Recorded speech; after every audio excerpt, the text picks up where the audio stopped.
like to call to order this special meeting of the Board of Education at 5:34 p.m. Roll call. Ms. Capabianca, Here. Mr. Corey, Here. Mr. Ucalito, Here. Scapiano, here, Ms. Hona here, Mr. Kisco, Here. Mr. Minichia, Here. Ms. Richardson, Here. Ms. Spino, Ms. Toder, Here. Mayor Carbone, Mr. Aram, Here. Mr. Barlow, Ms. Ferguson, Ms. Harold, Here. Ms. Klemazewski, Here. Ms. Lebomsky, Here. Ms. Schulte. Here. Okay. Okay, thank you. Okay, discussion regarding school reopening and next steps. So we spoke about looking at the metrics in October. And so here we are, we're in October. And we had a little bit of a delay just in terms of trying to manage all the different pieces. And we are still looking at a phase in. And so what I'd like to propose this evening is a K-5 phase into in-person, 4.5 days a week, starting October 19th, which would be that Monday. So Monday, Tuesday, Thursday, Friday would be a regular scheduled day. And then on Wednesday, the elementary would be dismissed at 1:05. This would still be in line with what we had decided was beneficial to allow teachers to collaborate and plan and also get professional development given this new learning climate. And as a board and myself included, very much supporting that till January, then we could re-look at it. In terms of that early dismissal Wednesday, I think it's very beneficial. So the elementary schedule in person, students would go in person to school and then they would be dismissed at 1:05. So I did speak to John Barlow and to Ed about the possibilities of us doing in-person instruction. And they both felt very comfortable about having students join the staff on Wednesdays in the buildings. You want to talk a little bit about Wednesday cleaning schedule? Is this one on? The public couldn't hear. Ally, you think it's okay? Okay. Oh, is it on mute? No, it would be blinking. Let's see something. Can the board members hear? Yeah. Laura, can you hear? Yep, I can hear. Okay. Armand? Hello, I can hear. I can hear, Yeah. Gary, if you're interested. Yep. Okay. So if anybody can't hear out there, let us know. Ally will make adjustments accordingly. So Ed's now going to speak about the Wednesdays and just the cleaning plan for Wednesdays. Right, the Wednesday cleaning Sorry, plan. live stream still can't hear. I don't know if we don't think it's an issue or not, but Who can't? Sometimes on the live stream, there's a little tiny thing that people miss. It says click here to unmute. It's on their own phones. for people that have done it before.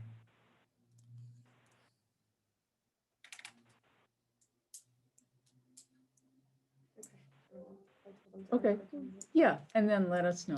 And Ed, you want to talk about Right, Wednesdays? Wednesday will be just like any other cleaning day. We're not gonna change the time that the people come in. We always have one person coming in roughly at 11 o'clock at each building to do cleanup for the bathrooms and. But now you're going to have sanitizers on Wednesdays Correct, as well. sanitizers on Wednesday. And then the other sanitizers will come in right after, because the teachers will still be there. So they will come in 1 hour after at each school, just like a Wednesday, just like every day. We don't want to have them come in early because the teachers are still there. So they will come in 1 hour after.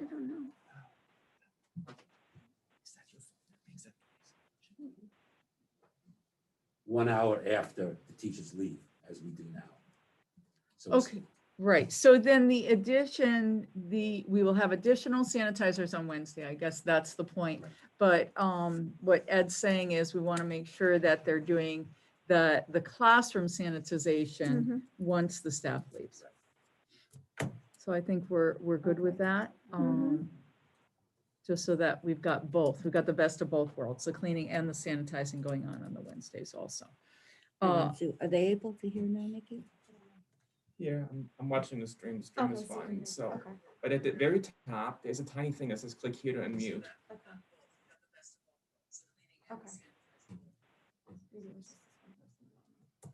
Okay. So we really are able to still have food service in the cafeteria for lunches, except on Wednesdays. We're still with the elementary. So Ed's added more tables, plexiglass, screens, and we still had enough room to do that. Today I went to Torrington and Vogel, and they're still able to space that out enough, which is very beneficial. So that was one of our biggest concerns. The other concern that we have is not even so much arrival, but the dismissal. So we really are going to have to break it down, and I'll go over this all in my letter, and then the principals will be sending out a letter as well, so that we have the dismissal A through L and M through Z in terms of the pickup time as well, just because, for traffic control. They have it down. I mean, I've seen some of these dismissals and they are just really doing very well with matching, we've got to make sure that the family with the child and that it's safe, but also making sure that no one's coming into the building. So it does take a long time. Now you're going to double that amount. And still, we have a lot of students at the elementary getting picked up and dropped off rather than taking the bus. Most of our buses don't have more than 10 on a bus at this time. Many of them are less than that, even at the elementary. Do you that- think, sorry, do No, you go think that'll change, Sue, with, all of the kids going in? I think some of that will change. I mean, it could be that, I don't think it will be double if we have 10 on a bus. Now we're just gonna have 20. I think some parents are going to say exactly what you're thinking. Right. Oh my gosh, okay, now you're gonna have more bodies, and they may not necessarily want to have their children. We'll take account the first week. Yeah, no, I Yeah, guess my obviously. question, I mean, Yeah. the reason why I'm asking that question is because I think to drop your kids off and pick them up 2 days is one thing, but to do it 5 days, that could all change. Sure. And that was my only question, Yep. is whether or not we would need more buses because of that. Not so much. Okay. What we may need are more bus monitors, because Okay. right now we only have one. It was very, very hard to Right. hire bus monitors. Yeah. People just simply did not want to do the job. But for those buses where we are going to have more students, Yeah. I know Kim was posting it again, and we're hoping for more candidates. I just want to remind people, though, that it's a 77 passenger bus on those big buses, so you really can spread out. And that really does help. So even if you have 20 students, you Right, really right. can have a seat in between. So that We're not makes the a only difference. district that can't get monitors. Everybody. Yeah, it's Never having get a really monitors. tough time. Yeah. I have a question on the food service. You Sure. said Monday, Tuesday, Thursday, Friday is fine. Yep. Are Wednesdays gonna be no lunches? No, thank you for going back to that. So of course, we want to make sure that we feed our students, but on the Wednesdays, simply because of the timing and the spacing, we can't feed that many students in that amount of time. So it will be a grab and go. They will take their lunches home with them. And if parents are picking up students, the lunches will just go in the trunk. And then if students are going on the bus, they will pack it so that they have just a brown paper bag to take it home. Are they able to bring a snack then if they wouldn't get dismissed till 1:05 or? Sure. Yep. And they always have snack every day at elementary anyway, and they may do an extra snack in the classroom just so that they can get through, because it is a long period of time. Sure. Yeah, elementary teachers are really good about that. And kids love snack time. They do. So what time would the dismissals be? Do we know that yet between the different alphabet? We would keep with the cohorts. So A through L would be the first wave, and I'll put it in the letter, and then M through Z. I just want to make sure that we were ready. And then we'll do the breakdown. Right now, people are lining up anywhere as early as like 10 after 3. Some Hmm. people line up at 3 o'clock. So, so we'll break it down. And what about the buses then? So, We talked with The the bus same. company, they can make it work, okay. which is really nice. I mean, they have, All-Star has been wonderful Right. in terms of coordinating, because don't forget, they're also trying to coordinate Oliver Wolcott buses. They're all our buses. We share them all. Right. And then to be on all those different schedules, Region 7, Mhm. Wamogo, everybody's got a different day, different time. It's very different than it was last year. So yeah, they can make that work. And then in addition, if we want to get into secondary for just a little bit here, we cannot move into, unfortunately, an in-person at this point. We have to just remember that we have 1,000 kids at our middle school. We have over 900 at our high school. That would be a lot, even if you're talking 1,000 and Mhm. 25% stay home. You still have 750 kids in those hallways trying to feed them lunches. It's just a lot at this point. We have not worked out those kinks and problems and issues. Let's see how we do with elementary.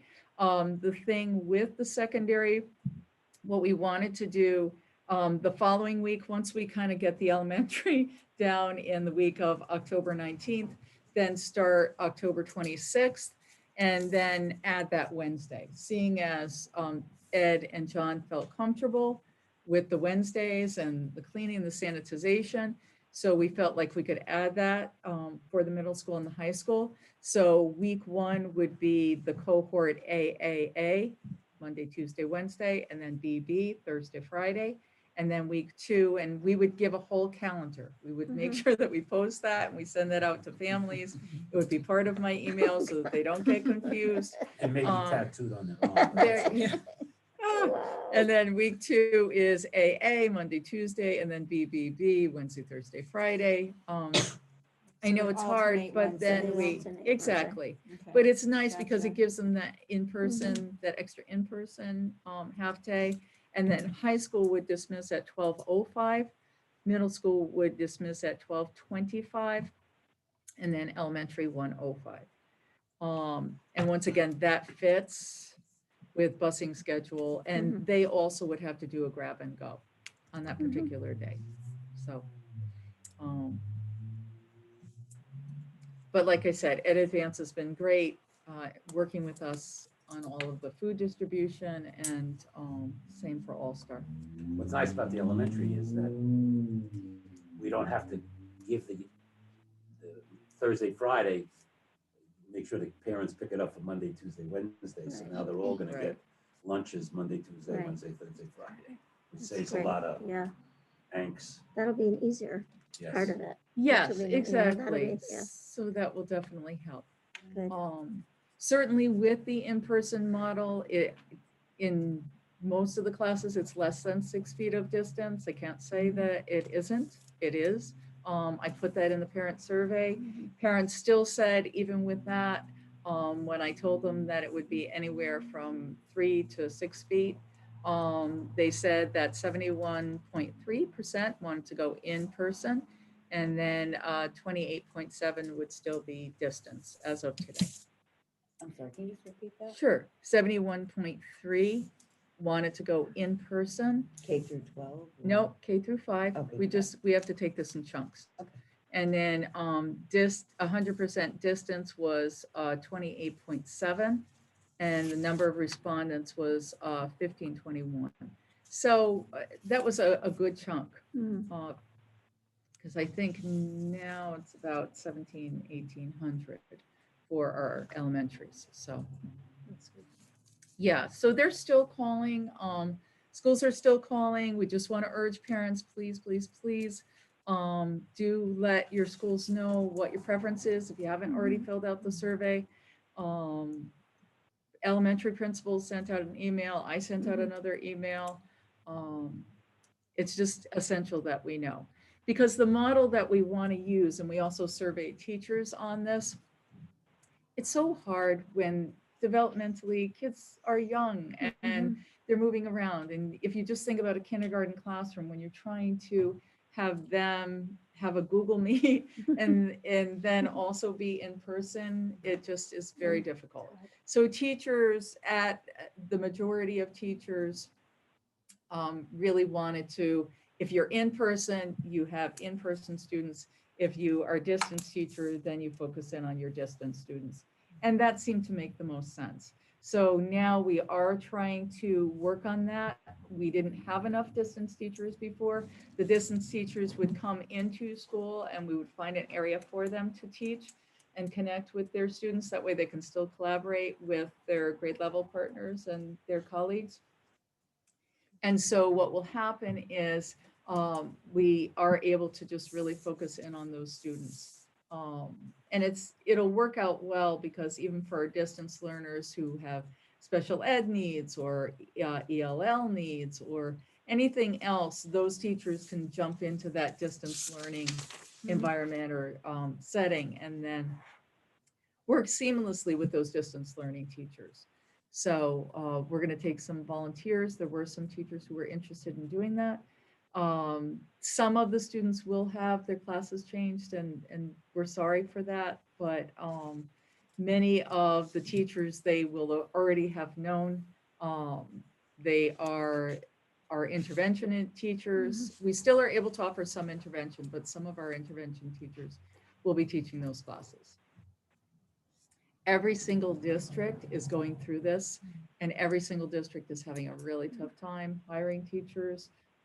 Even if we wanted to, I don't know how many folks would be out there. So it's also more fiscally responsible to utilize the teachers that we have. And there are a lot of teachers that the students are familiar with. And so hopefully that transition will be relatively seamless. Go ahead. I have a question. The fully distanced learners, how Yes. many are there now? It's about the same, It's about the which same, is okay, really so they're- interesting. So it's yeah. about that 30%. But when I was talking with the K-3 principals today, they were telling me that some people are changing their minds. So if they weren't hybrid before, they want to go in person. And then some people, who were in person wanted nothing to do with it. And now they're going distance. So it's very strange. It's very hard to figure out the pattern, but the percentage has stayed consistent. Okay. But there's a lot more people who are willing to come in person now than were at the beginning of the year. So we're happy. I think we're moving in the right direction. You Yeah, said you Nikki. didn't have enough distance learner teachers. What drove that? Not having enough. Because what would have happened was teachers who needed accommodations. And so we went with the teachers who needed accommodations versus the students who wanted the distance learning. And it didn't fit nice and neatly. And so now we're saying, okay, we still have really, like Ellen's question, just as many people who want that distance, maybe the different families, but still around that 30%. So now we need to have more volunteers. And during that time, I think originally when we started this process, we really thought as many districts, not only in the state, but throughout the nation, that it was going to be more seamless than it has been, trying to do the in-person and the live stream. But for the younger students, that's really hard to do. So now we're saying, you know what, we want to perfect this model. And so we want to take some distance teachers, even if we have to take some volunteers to become the distance teachers versus just say, okay, you're going to try and do both. It's just hard. And I think our teachers have done a phenomenal job at trying to balance this at all the different grade levels. And we're trying to get better and better at this as we go along. So secondary level, all the distance students will have distance teachers, only distance teachers, so distance teachers. Not secondary. Oh, not secondary. So, no, just Okay. elementary. We're just working on trying to perfect this at Okay, So elementary. we haven't talked about how that would work with the secondary. Not yet. Okay. We're not there. There's so many different variables at secondary that are really tough. So let's see if we can get elementary down and move forward. There's major scheduling issues that complicate matters at secondary.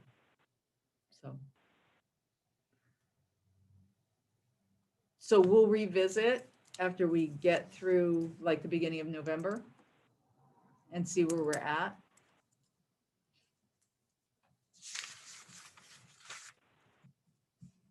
So one step at a time. Yes, but that would be lovely also for secondary. But more difficult to schedule. More difficult to schedule. There's a, at the middle school, it's been easier. At the high school, it's tougher. I don't see how you could do it at the high Yeah. school. Because we have a lot of one-offs, because, you know, if you have an AP class, you have a singleton, you have a, you know, it's just, At the high school, yeah, it would be more hard. just a matter of people understanding that the kids are not going to be they're going to be 3 feet apart. They're not going to be 6 feet apart. And like, I wonder, oh, And I yeah, know if we're we not- went in person, Yeah. yeah, but I mean, Yeah. even the issue that John's saying, distance versus in person, that is really tough, because if you only have one teacher teaching the class. yeah, you Yes, couldn't do that. and then the It would high just have to school, be- right, it would be basically you're going back to exactly, you know, desks, rows, 2 feet apart, maybe less, everybody regular classroom, which really, right now, given what the governor has said, I don't know. That would be tough. It would be interesting to see, and I know you said we'll talk about it in November, but Yep. at the high school level, that same kind of survey, how many people would go full-time versus, because I'm hearing about kids choosing full remote that were hybrid before, Right. simply because they're at home days better than they're in the building days. Mm. And so you may have people that, you may have a shift where still you have up. enough people out of the building where spaces all that out. Right. It's hard to know though.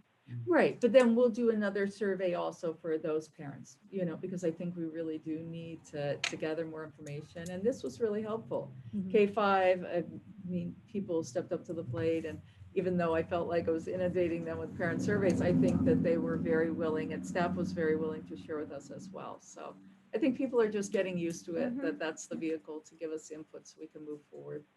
So it's helpful. We really appreciate it. I think this is great. I mean, I think this is great because it gives parents still have the choice. Right. If you're not comfortable Yep. sending your child, you still have the choice to do distance. Yep. And then for the other people, because like you said, I mean, the instructional models, the way that little kids learn, Oh, you just know that you can't deliver the best Right. possible in that hybrid setting. And so if it can be switched, it's great to move in that direction. yeah.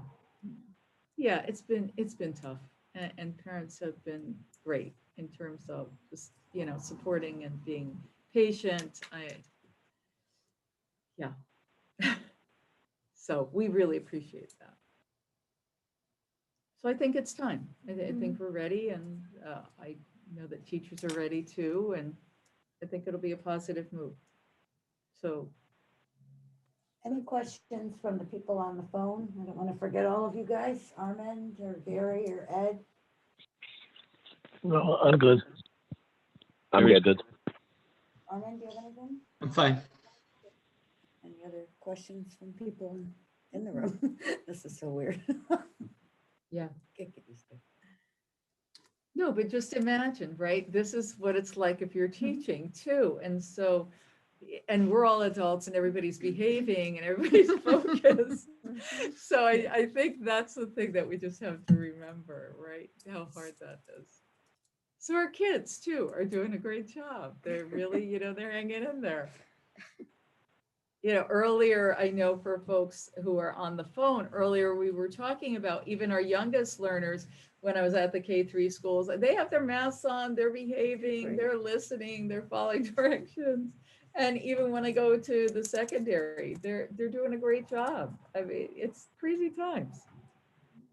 Are we seeing any correlation in attendance when people are remote versus in school, or are their attendance numbers about the same, or?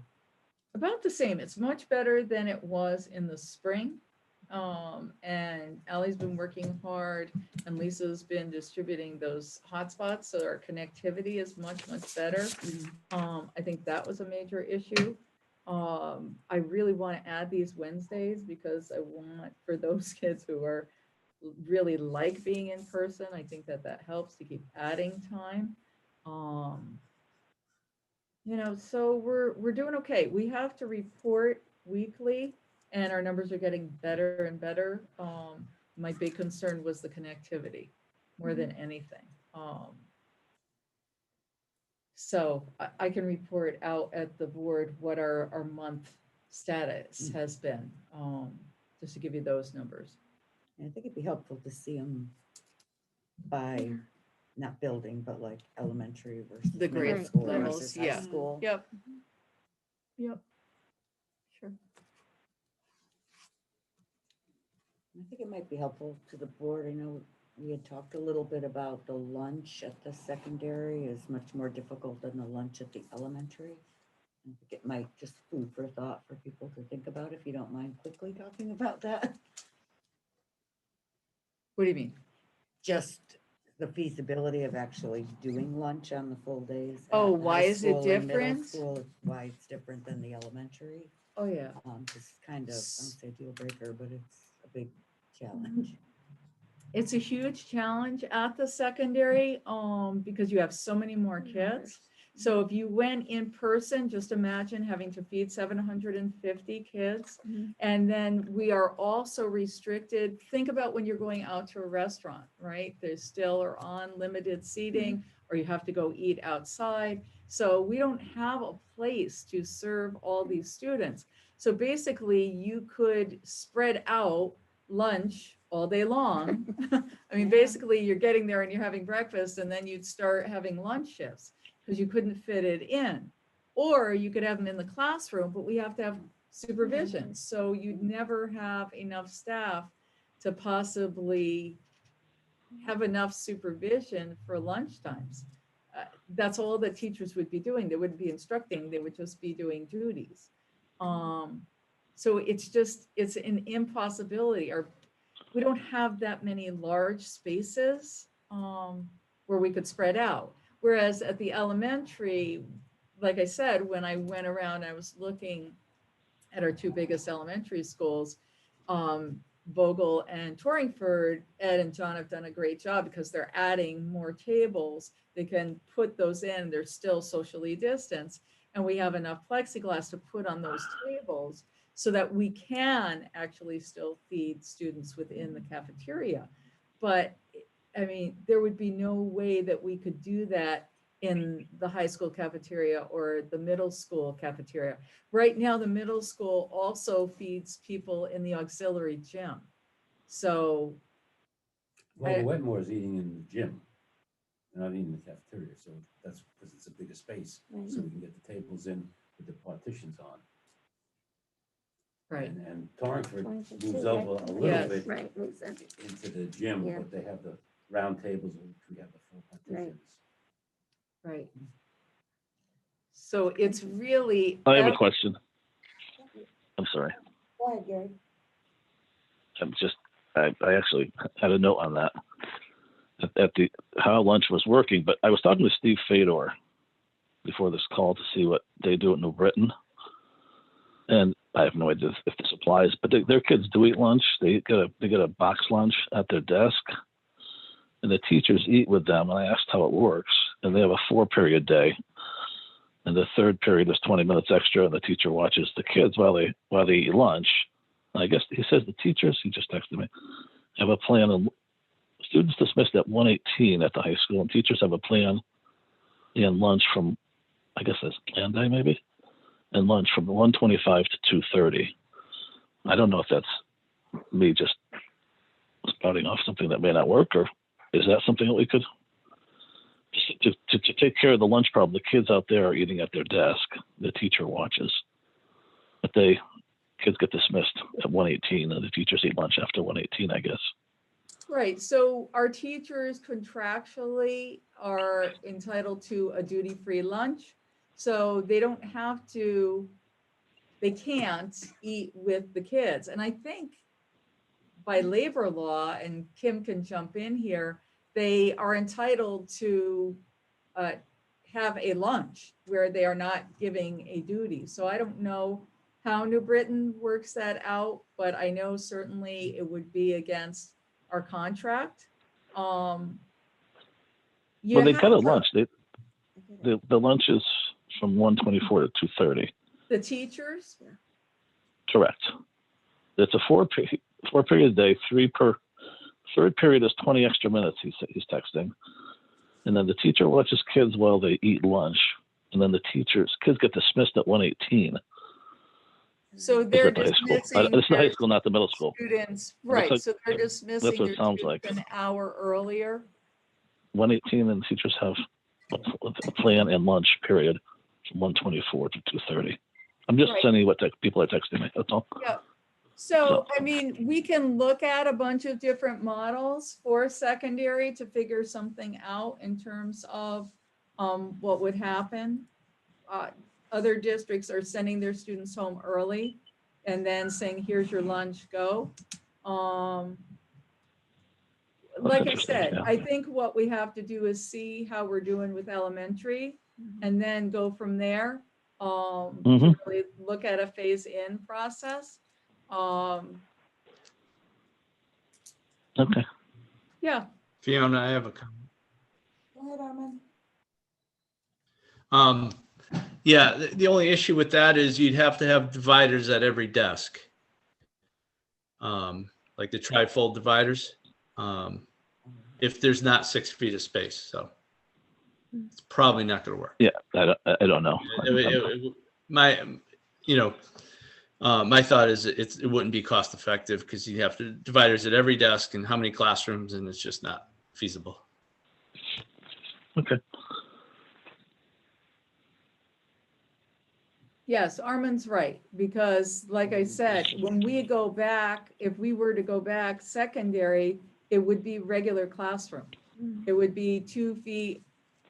It would be the way it was before COVID, because there's no way that we could do that separation within the classrooms. Our classrooms, we don't have anywhere to expand. And we've had teachers take everything out of the classroom. So that's why I think Jeff's suggestion is a good one.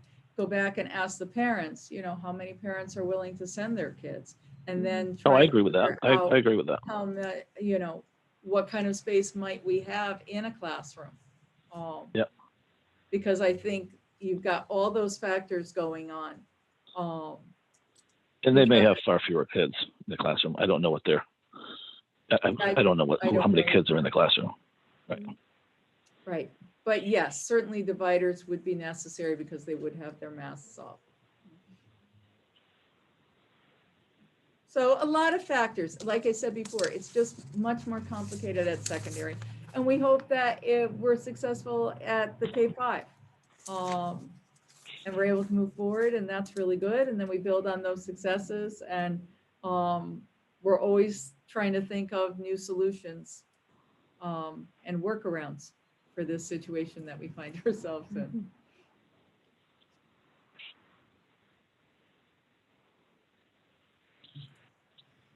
Thank you. Sure. Any other questions on the phone, people? Or Zoom?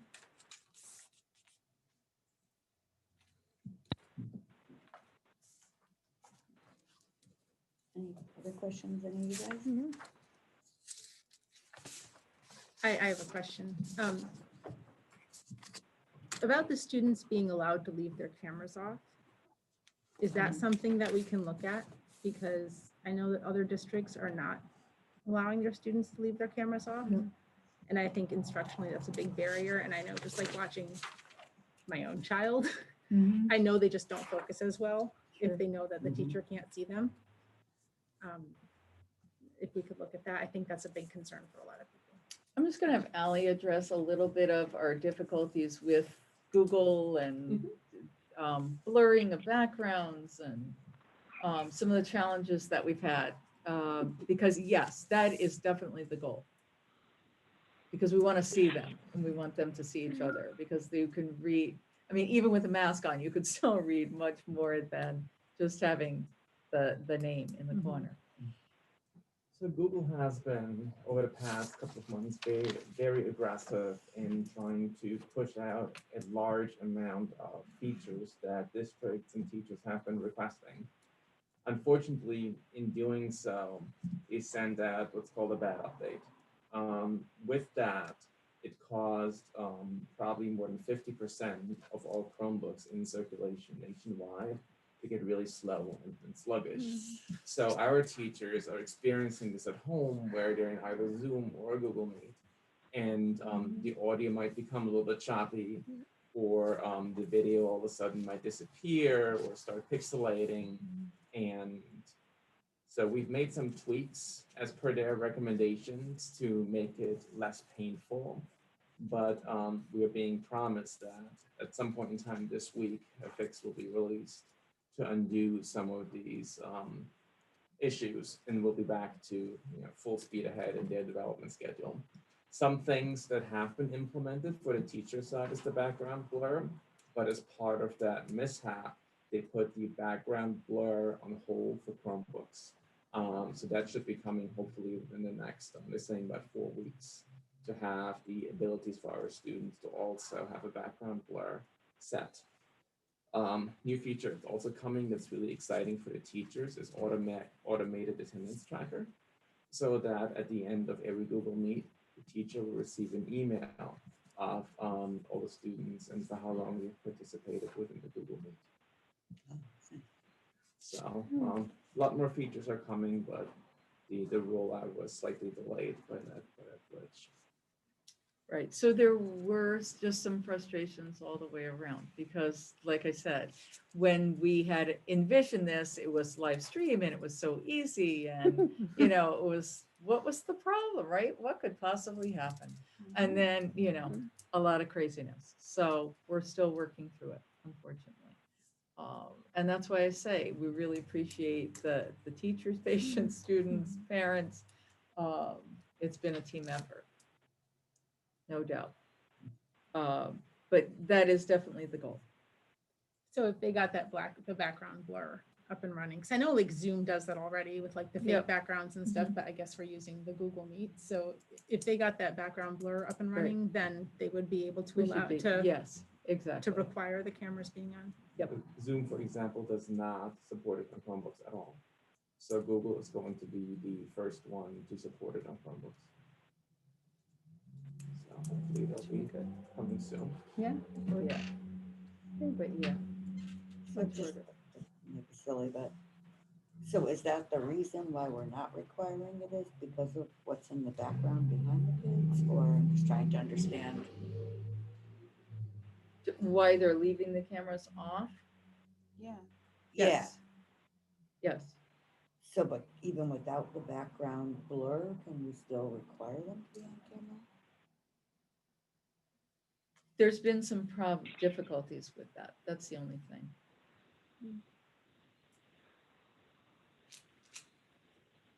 So there's some complications, obviously.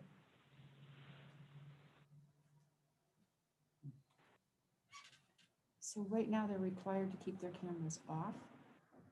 No. No. But they're just not not required to required. keep them on. So So what it's kid in just- the world is going to want to be the only kid in class whose face is on the screen? Gotcha. Right. So we can keep chipping away at this as well and seeing what's reasonable, what's not. And, we may just end, part of it is just a frustration that things are taking so long because we thought we would have already have been there.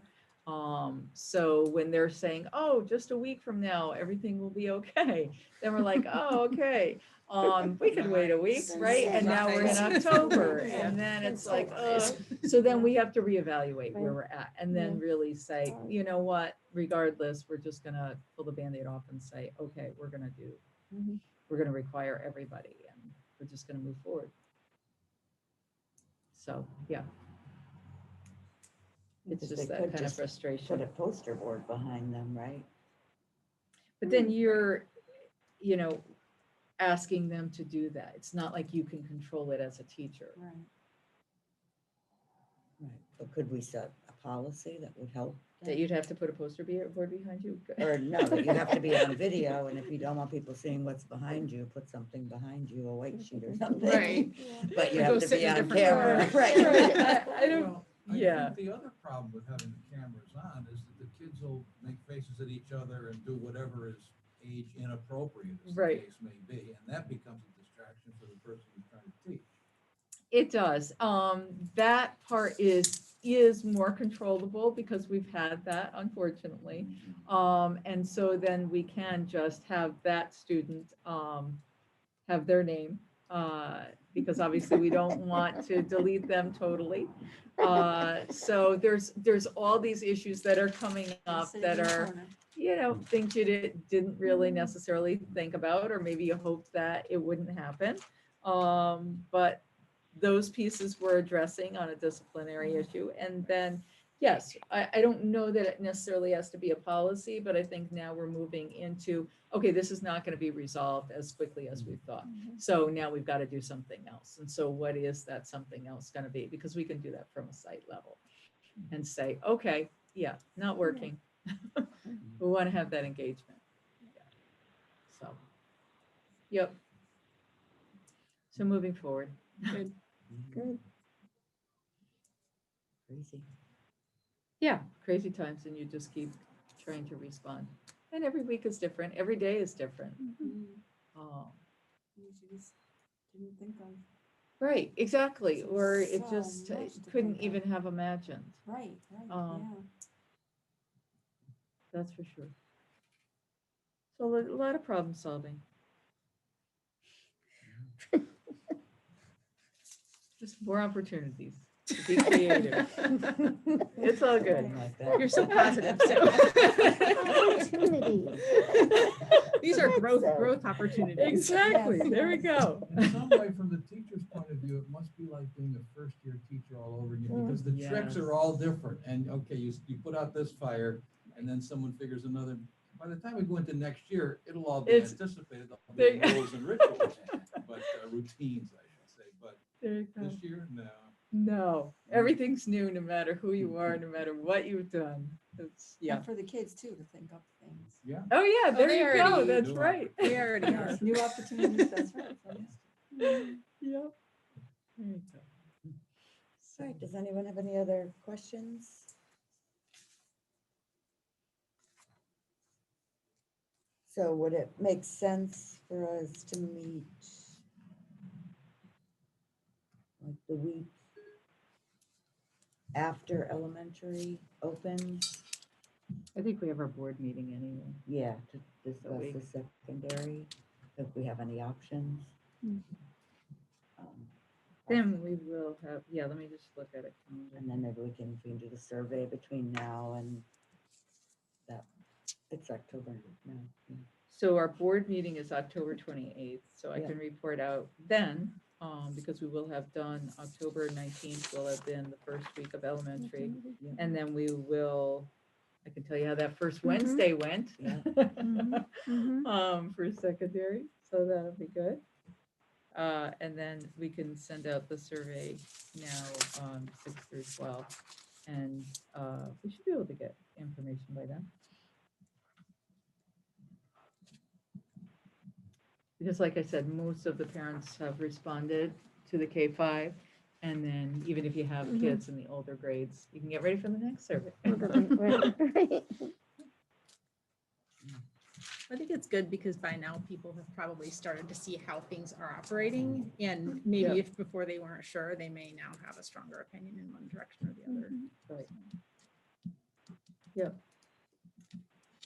Just remembering that, it's majorly complicated in terms of high school scheduling to switch, to move, to, Mhm. so even if people are like, yeah, I'm ready tomorrow, it may be at a semester break. It may be, at a January where some of the classes switch. Because that's a whole nother factor that we have to take into Mhm. consideration, and grading and everything else, so. Makes sense. We But- could do like freshman, sophomore, junior, senior. They're all mixed together in a lot I of the know. classes though. Yeah, I know. And you'd really have to find a That's way the to keep hard- the schedule the way that it is, because you've Right. already got kids Right, so that's far into hard. halfway into the year. by that right, point, to switch right? them or to change their College level teacher or classes, anything something, like you that. know?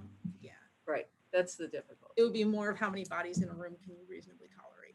I Right, think. given the Probably. schedule that you Right, have. right, Yeah. Right, yes, because that would be the goal. And a lot of things change half year, all the half year courses. Right, Right, yeah, some so, would change. so there's just a lot of factors. It's not as simple as elementary. That's all I'm No, saying. no. Doesn't mean that we don't want to go there. We certainly want to get back to normalcy, but Mm. Sure do. so we'll gather more information, see where we're at. All right, so survey 6 through 12. Anything else anyone wants to know about reopening? Attendance, we'll look at better. Mhm. Attendance by cohorts of buildings, I guess we'll call it. Yeah. Yeah, even grade levels, I think we could. Yeah. I think that'll work.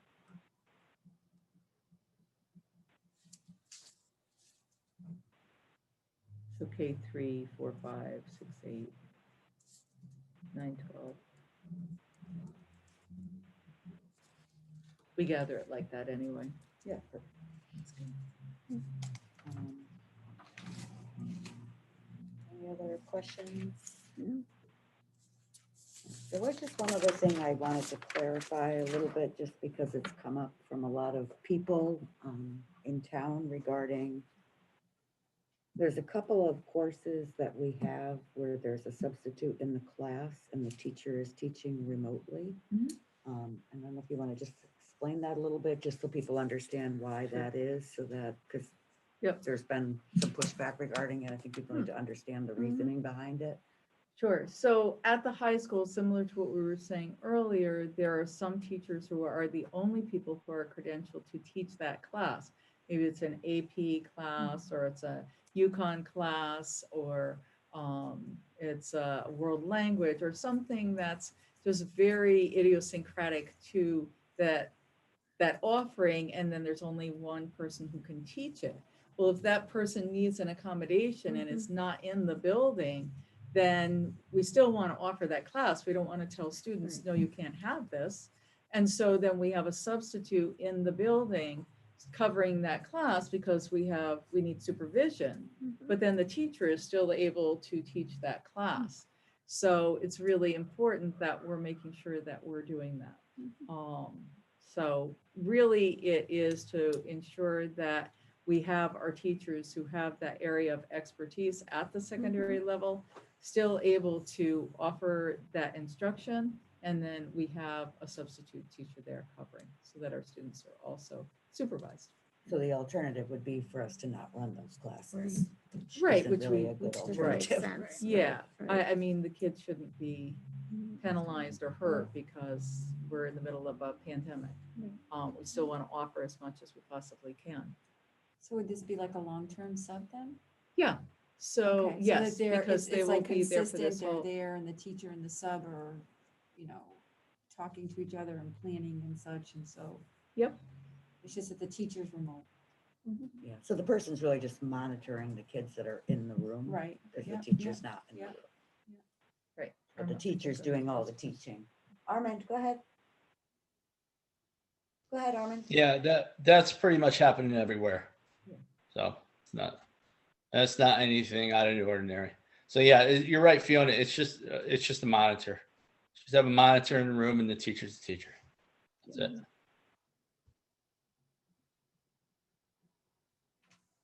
I think that's a great idea. I mean, I think that that probably works much better than the alternatives, because not only one alternative would be to not offer the class. Right. Another one is you end up losing sections, and then your other classes just get bigger because Right. those kids have to go somewhere, and they can't. The long-term sub can't teach the class for the whole year. Right. Exactly. Yep. That's good. So, Do we have a lot of those or a few? no, just a few. Just a few? Yep. That's what I Yeah, would've very thought. few. Yeah, it's very specialty areas, but Right. there's enough right, talk about it. I think people need to understand why The that's reason, being yeah. done. Yeah. And it's not, Right. being done across the board in every class. It's Right. just really where Right. there's a And- reason that we, Right, and need it's to not being consider done doing because that. the teacher wants to stay home. It's being done Right. because Right. it Oh, needs yeah. to be done. And the Yeah. teacher is still teaching. Right. right, So, Right. yeah, Right. he or she just needs an accommodation, but that doesn't mean that they still can't share their expertise and still teach the class. Oh, yeah. So, Any other questions, guys, before we close up? Okay. You have a question or? No? Okay, everybody in here all set? I did have comments for the good of the order. I couldn't Yes, you remember. did. Yes. Oh, I don't. No, just thank you to administration, because I think this is moving in the right direction, and I'm glad that you guys are willing to continue to look at it and adjust and make changes. And I think I'm grateful for that. So thank you. Kathy. Ditto. This is great. And I think the kids are going to be so excited to be back as well. And I just have to say, I'm so impressed with what I see on the days that I'm on the computer in a Zoom meet with the teachers and the patients and understanding with 4 and 5-year-olds. It's amazing. So kudos to them as well for all that they're doing. It's just unbelievable. Absolutely. Thank you. ditto. Thank Ellen? you. Good plan, moving in the right direction in the secondary level too. Mhm. Nikki. I'm all set. Gary. I agree with everybody. Great job on all parts, given the circumstances. Ed. No, I'm good. Thank you. Armin. Keep up the good work. Thank you. Yeah, and that's, pretty much for me too. I mean, from the secretaries, the custodians, the nurses, everybody. teachers, Everybody. paras, Yeah. Oh, everyone here. I mean, everybody's been working ridiculously hard and it's greatly appreciated. We're not having a lot of problems that other districts are having because everyone is working so incredibly hard at the buildings and central office. So we are very appreciative. It's a Thank great you. team. I'm very proud of the district. They're just amazing. And like I say, our families too, many thanks to them. Yeah, it's been difficult. We'll get through this. Okay, motion to adjourn. So moved. Second. John and Kathy. John and Okay. Kathy. All those in favor? Aye. Aye. We're adjourned. Aye. Thank you, guys.